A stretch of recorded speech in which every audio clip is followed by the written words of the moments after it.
बरदरान मिल्लत, अस्सलामु अलैकुम रहमतुल्लाहि व बरकातुहू।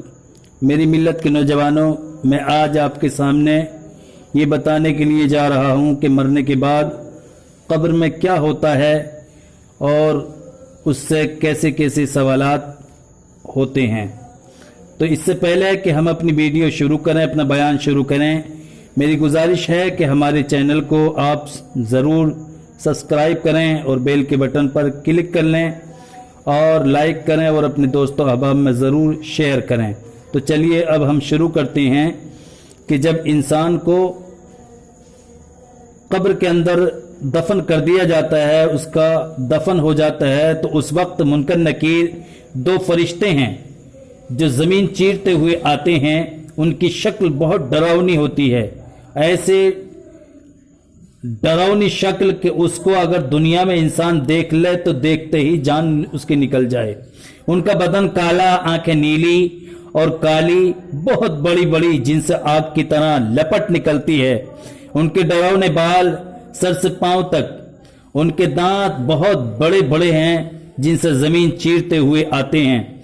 मुर्दे को झंझोड़ते और झिड़क कर उठाते हैं और बहुत सख्ती के साथ बड़ी कड़ी आवाज से ये तीन सवालात करते हैं। उनका सबसे पहला जो सवाल होता है वो ये होता है, पूछते हैं कि मन रब्बो का, यानी तेरा रब कौन है, तेरा पालनहार कौन है, तेरा परवरदिगार कौन है। दूसरा जो सवाल करते हैं तो वो पूछते हैं मा दीनु का, तेरा दीन क्या है, यानी किस मजहब से तू ताल्लुक और कांटेक्ट रखता है। तीसरा सवाल उनका होता है उस मरने वाले से कि मा कुंता तक़ूलु फी हक़्क़ि हाज़र रजुल, कि इनके बारे में तू क्या कहता था। क्या मतलब, यानी दुनिया में तू क्या कहता था। माजी का सीगा है, तो ये माजी का सीगा ये बता रहा है कि अब नहीं, प्रेजेंट में, हाल में नहीं, बल्कि पास्ट में, माजी में तू क्या कहता था इनके बारे में। तो मुर्दा अगर मुसलमान है तो पहले सवाल का जवाब ये देगा कि रब्बी अल्लाह, मेरा परवरदिगार, मेरा पालनहार, मेरा खालिक व मालिक, मेरा रब है। और दूसरे का ये जवाब देगा कि दीनी अल इस्लाम, मेरा दीन इस्लाम है, मेरा मजहब इस्लाम है, मेरा रिलीजन इस्लाम है। वो इस्लाम कि जिसको अल्लाह ने पसंद फरमाया, कुरान में जिक्र फरमाया है, इन्ना दीन इंदल्लाहिल इस्लाम, कि बेशक मजहब इस्लाम अल्लाह का पसंदीदा दीन है। और तीसरे सवाल का जवाब वो मुर्दा ये देगा कि हुआ रसूलुल्लाह सल्लल्लाहु तआला अलैहि वसल्लम, ये अल्लाह के रसूल हैं, अल्लाह की तरफ से उन पर रहमत नाजिल हो और सलाम नाजिल हो। लेकिन ये तीसरे सवाल का जवाब वही शख्स देगा कि जिसके दिल में दुनिया में अल्लाह के रसूल सल्लल्लाहु अलैहि वसल्लम से गायत दर्जे की मोहब्बत और अपनी औलाद, अपने माँ बाप और कायनात की हर चीज से ज्यादा मोहब्बत हदीस के तहत अल्लाह के रसूल से उसने की होगी। इश्क रसूल उसके दिलो दिमाग में कूट कूट के भरा होगा।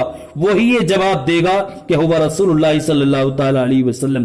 तब अल्लाह का फरमाने अली शान उसके लिए होगा। फरिश्तों को अल्लाह हुक्म फरमाएगा कि अब के मेरे बंदे ने सच कहा है, इसने जो भी सवालात के जवाबात दिए हैं ये बिल्कुल हक हैं, सच हैं। इसके लिए जन्नत का बिछोना बिछाओ। सुभान अल्लाह।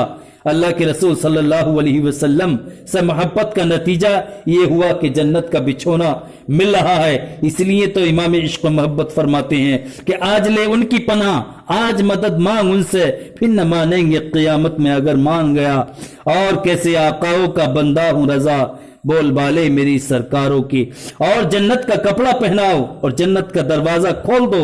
अब जन्नत की ठंडी हवा और खुशबू आती रहेगी और जहां तक निगाह फैलेगी वहां तक कब्र चौड़ी चमकीली कर दी जाएगी।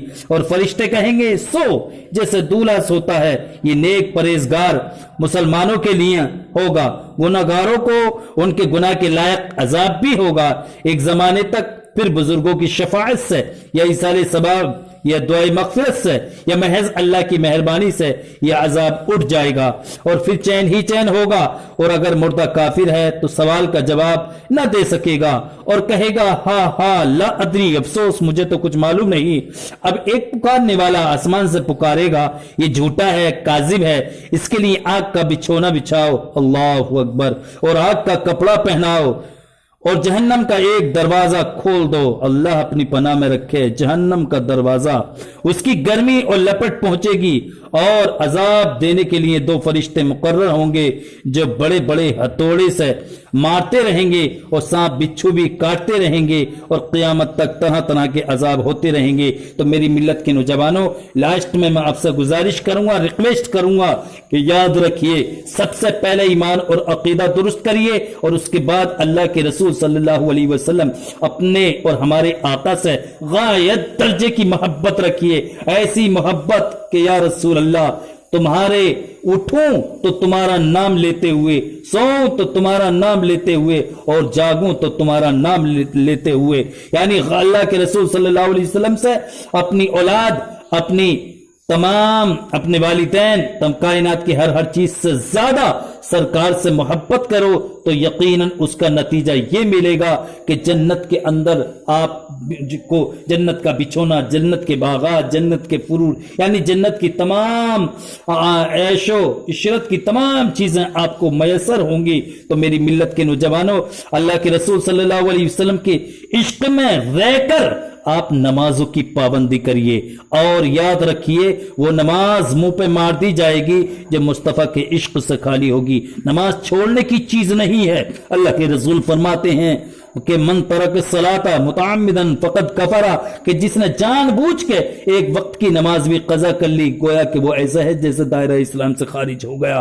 تو میری ملت کے نوجوانوں، نماز کبھی نہیں چھوٹنی چاہیے، نماز کی پابندی کرو، لیکن اس کے ساتھ ساتھ میں میرا ایک جملہ یاد رکھنا کہ ایسی نماز کی پابندی کرو کہ جس میں مصطفیٰ کی محبت پنہا ہو، جس میں مصطفیٰ کی محبت کوٹ کوٹ کے بھری ہو. مصطفیٰ کی محبت سے خالی کوئی نماز آپ کی قابل قبول نہیں ہوگی. اسی میں اپنی تقریر ختم کرتا ہوں، اپنا بیان ختم کرتا ہوں. استغفر اللہ ربی من کل ذنب واتوب الیہ وما علینا الا البلاغ المبین. السلام علیکم، خدا حافظ، پھر ملیں گے.